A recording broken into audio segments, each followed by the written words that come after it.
Il y a une tragédie au cœur de la maison Lannister dont presque personne ne parle. C'est la tragédie de l'héritier fantôme.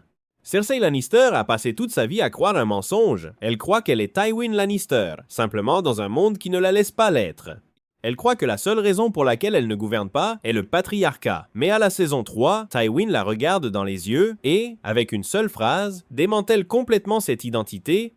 Cersei croit opérer à un niveau de stratégie et de contrôle qu'elle ne maîtrise pas vraiment. Tywin n'a pas besoin d'en discuter. Il le démontre. La scène n'est pas une confrontation entre égaux, c'est une évaluation. Et le résultat est clair dès le début. Cersei échoue. Décortiquons comment le lion expose le lionceau. Pour comprendre la tension, il faut d'abord regarder l'échiquier. Tywin est la main du roi. En pratique, c'est lui qui gouverne. Cersei, bien qu'elle soit toujours reine régente, a perdu du terrain. Elle est en train de perdre Joffrey face à Marguerite Tyrell. Elle perd le contrôle du royaume face à son père. Et Jaime, son autre pilier, est loin, prisonnier de guerre. Elle entre dans cette pièce en cherchant deux choses, validation et pouvoir. Mais ce qu'elle trouve est quelque chose de bien plus froid. Tywin l'ignore, continue d'écrire, la fait attendre. C'est un mouvement calculé. Il établit, sans dire un mot, que son temps vaut plus que le sien. Ce silence n'est pas passif, c'est un outil, c'est une façon de la forcer à réagir, de la pousser à parler en premier, et ce faisant, à se dévoiler. Et dans ce détail, il y a déjà une hiérarchie claire. Celui qui contrôle le rythme de la conversation, contrôle la conversation. Cersei entre en croyant qu'elle va négocier, mais en réalité, elle joue déjà sur un échiquier qu'elle ne contrôle pas. Et à partir de là, tout penche. Tywin transforme la conversation en un fardeau dès la première phrase. « Tu voulais me parler ». Cersei commence par Jaime, pensant qu'il y a là un terrain commun, mais sa proposition « Je voulais m'assurer que nous faisions tout ce qui est possible » n'est pas innocente. C'est un doute déguisé. Une remise en question directe de la capacité de Tywin. Elle projette sa propre insécurité sur l'homme, le moins insécure de toute la pièce, et dans cette petite erreur, la conversation cesse déjà d'être équilibrée. Parce que Tywin n'a pas besoin de se défendre, il ne se justifie pas, ne s'explique pas trop, il répond avec précision, avec contrôle et avec mémoire. Il lui rappelle ce qu'il a fait quand Tyrion a été capturé. Il a déclenché une guerre, et là est la clé que Cersei ne parvient pas à voir. Tywin n'agit pas par émotion, il agit par image, par héritage, par ce que représente le nom Lannister, pendant qu'elle parle depuis l'anxiété, lui opère depuis la stratégie, et cette différence, bien qu'elle ne soit pas encore explicite, définit déjà qui comprend le jeu et qui croit seulement le comprendre. Tywin ne répond pas directement, il fait quelque chose de bien plus intéressant. Il utilise la méthode socratique, il répond à une question par une autre, l'obligeant à arriver seul à la conclusion. Il n'a pas besoin d'affirmer « je sais ce que je fais », il la pousse à l'admettre. Cersei répond correctement « tu as déclenché une guerre ». Mais c'est là que s'ouvre la différence. Elle comprend le fait, mais pas le motif. Et en politique, le motif est tout. Alors Tywin fait quelque chose de clé. Il révèle sa véritable motivation. Il appelle Tyrion un petit moignon lubrique. Il le méprise. Il n'y a aucun doute là-dessus. Et pourtant, il est allé en guerre pour lui. Pourquoi? Non pas par amour, mais par image. Pour Tywin, la maison Lannister n'est pas seulement une famille. C'est une structure de pouvoir. Si un Lannister peut être capturé sans conséquence, la valeur de toute la maison s'affaiblit. C'est pourquoi il est allé en guerre pour Tyrion, bien qu'il le méprise, non par affection, mais par stratégie. Et s'il était prêt à faire ça pour le fils qu'il rejette, l'implication est claire. Ne pas agir aurait été bien plus dangereux. C'est pourquoi la question de Cersei n'est pas seulement inutile. C'est une provocation directe. À ce stade, Tywin tente de clore la conversation. « Tu es encore là ?» C'est une tentative claire de mettre fin à l'échange. Mais Cersei ne part pas, elle reste, insiste et change de stratégie. Elle commence à se positionner elle-même comme la véritable héritière. Pour ce faire, elle minimise ses propres frères. Pas Jaime, pas Tyrion. Elle veut être vue comme l'option valide. Elle veut être jugée sur ses capacités, pas sur son genre. Le problème est la façon dont elle le fait. Pendant qu'elle tente de démontrer sa valeur, elle finit par révéler son arrogance. Elle dit qu'elle connaît ses leçons par cœur, qu'elle a entendu le même discours tellement de fois qu'il lui semble maintenant fastidieux. Dans sa tête, cela démontre son intelligence, mais dans celle de Tywin, cela ne confirme qu'une chose. Elle confond familiarité avec compréhension, parce que croire comprendre quelque chose n'est pas la même chose que le comprendre vraiment. Et là apparaît le point le plus important. Cersei dit qu'elle vit selon ses enseignements, mais en réalité, elle ne fait que les imiter. Elle confond copier avec comprendre. Elle répète la cruauté de Tywin, mais pas sa patience. Elle adopte son ambition, mais pas sa vision à long terme. C'est une version superficielle, un reflet incomplet. Elle a la forme, mais pas le fond. Alors Tywin fait le mouvement décisif. Il cesse d'écrire. Pour la première fois, il lui accorde toute son attention. Il lui donne exactement ce qu'elle demandait. L'espace pour démontrer sa valeur. Mais ce n'est pas une concession, c'est un défi. Bien, contribue. Autrement dit, si tu es aussi intelligente que tu le dis, prouve-le maintenant. Donne-moi quelque chose de réel, quelque chose d'utile. Et Cersei échoue. Son grand apport est « Les Tyrells sont un problème » et là tout s'effondre. Parce que ce n'est pas seulement une mauvaise lecture, c'est une lecture erronée de la réalité. Les Tyrells ne sont pas le problème, ils sont la raison pour laquelle le royaume tient encore debout. Sans leur armée, et surtout sans leur approvisionnement en nourriture, Port-Réal s'effondre, Tywin n'a pas besoin d'élever la voix. Il la corrige avec des faits, et à ce moment est exposé l'essentiel. Cersei n'analyse pas l'échiquier, elle réagit depuis l'émotion.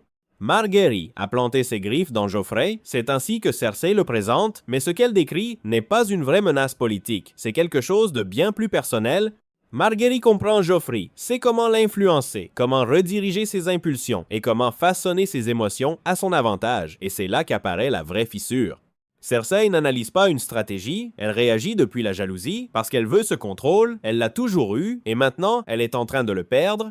Alors, elle redéfinit le problème, elle transforme l'efficacité de Margaery en une menace, non pas parce qu'elle déstabilise la couronne, mais parce qu'elle la déplace elle. Et là arrive le coup final, Tywin ne la contredit pas immédiatement, il fait d'abord quelque chose de bien plus froid, il valide Margaery, bien, parce que ce qui l'intéresse ce ne sont pas les formes, ce sont les résultats. Si quelqu'un peut contrôler Joffrey, c'est utile, point. Et ensuite, sans élever le ton, il démantèle le bouclier de Cersei. Toute sa vie, elle s'est protégée derrière une idée. Qu'on ne lui fait pas confiance parce qu'elle est une femme, Tywin lui retire ça à la racine.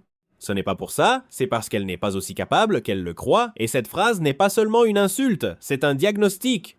Un diagnostic qui expose que sa confiance n'est pas basée sur une réelle capacité, mais sur une perception gonflée d'elle-même.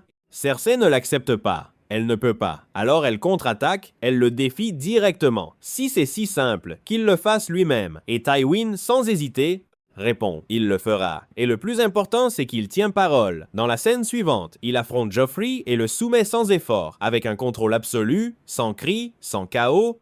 Et dans ce contraste, tout est exposé. Le problème n'a jamais été Joffrey. Le problème était celui qui essayait de le gérer. Que se passe-t-il après cette conversation? Cersei fait exactement ce que Tywin craint. Elle ignore l'avertissement. Quand il meurt, elle obtient finalement ce qu'elle a toujours voulu, le pouvoir absolu, et, sans s'en rendre compte, transforme cette victoire en sa chute, parce qu'il n'y a plus personne pour la limiter, ni personne pour traduire ses impulsions en stratégie. Et alors commence la chaîne d'erreurs. Elle arme la foi militante, croyant pouvoir la contrôler, sans comprendre qu'elle remet le pouvoir à une institution qui ne lui répond pas.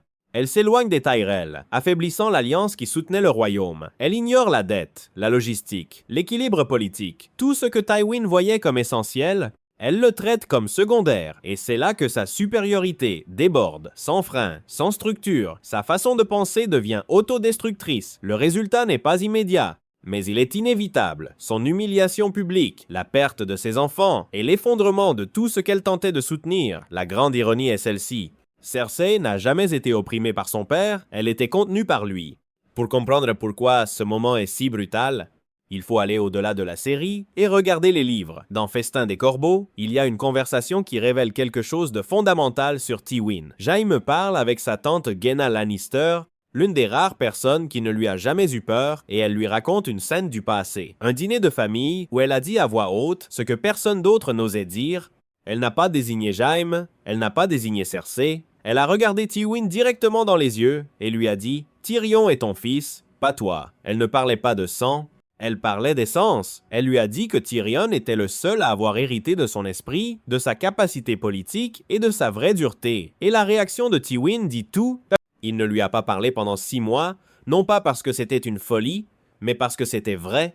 Et cela redéfinit toute la scène, parce que quand Tywin dit à Cersei qu'elle n'est pas aussi intelligente qu'elle le croit, ce n'est pas un commentaire impulsif ni une façon de l'humilier sur le moment, c'est une conclusion à laquelle il est arrivé il y a des années.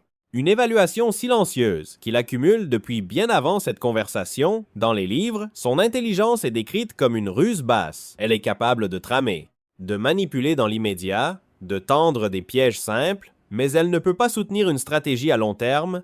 Elle ne parvient pas à voir l'échiquier complet, ni à anticiper les conséquences de ses propres mouvements, et là est le nœud du problème.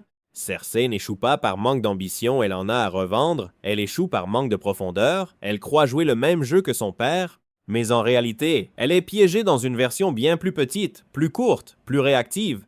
Alors, quand Tywin s'assoit face à elle et lui dit « Je me méfie de toi parce que tu n'es pas aussi intelligente que tu le crois, il n'est pas simplement cruel », il verbalise une évaluation qu'il considère déjà comme définitive, il regarde sa potentielle héritière et voit un reflet incomplet, quelqu'un qui imite la forme mais ne comprend pas le fond, et c'est ce qui est vraiment inquiétant pour lui, parce que Tywin ne craint pas autant les ennemis extérieurs que la faiblesse intérieure. À ce moment, ce qui est en jeu n'est pas seulement une dispute entre père et fille, c'est l'avenir de la maison de Lannister, et Tywin, qui a tout construit sur le contrôle, l'héritage et la perception, comprend quelque chose que Cersei ne comprend pas. Une mauvaise décision depuis le pouvoir ne reste pas une erreur isolée. Elle se multiplie, elle s'étend, elle devient une crise. C'est pourquoi son jugement est si dur, parce qu'il ne voit pas une fille se tromper. Il voit quelqu'un qui, avec un pouvoir absolu, pourrait défaire tout ce qu'il a construit. Et là est la vraie tragédie. Pour Tywin, Cersei n'est pas une successeur imparfaite, elle est un risque, une version distordue de lui-même. Elle a la dureté, elle a l'ambition, elle a la volonté, mais il lui manque la seule chose qui fait fonctionner tout ça, le discernement. Elle a la cruauté, mais pas la précision. Elle a l'ambition, mais pas la direction. Et dans un monde comme celui-là, ce n'est pas seulement insuffisant, c'est dangereux. Que pouvons-nous apprendre de cela? Cette scène est une étude de cas parfaite de l'effet Dunning-Kruger. Les personnes incompétentes manquent souvent des outils pour reconnaître leur propre incompétence. Cersei se croit brillante parce qu'elle s'entoure de flatteurs. Tywin a été le seul miroir qui lui a montré une image réelle d'elle-même et cela laisse une leçon claire. La confiance n'est pas la compétence. Se sentir le plus intelligent de la pièce ne fait pas de toi le plus intelligent. Tywin Lannister n'insultait pas seulement sa fille dans cette scène. Il anticipait l'avenir, il l'a averti qu'elle n'était pas suffisamment capable pour gouverner, elle l'a ignoré, et quand elle a finalement obtenu le pouvoir total qu'elle désirait tant, elle lui a donné raison, elle a armé la foi militante, éloigné ses alliés et affaibli tout ce qui soutenait son règne. L'ironie finale est que Tywin a bien eu un fils avec l'intellect nécessaire pour gouverner, Tyrion, mais par son propre orgueil et par l'incapacité de Cersei à accepter la réalité, la maison Lannister a fini par s'effondrer sous le poids de son propre ego. Parce qu'au fond, l'histoire des Lannister n'est pas une histoire de pouvoir, c'est l'histoire d'une famille qui a confondu intelligence et arrogance, et a fini par se détruire elle-même. Alors, l'échec de Tywin était-il inévitable, ou aurait-il pu sauver son héritage s'il avait reconnu la valeur de Tyrion? Dis-le moi dans les commentaires.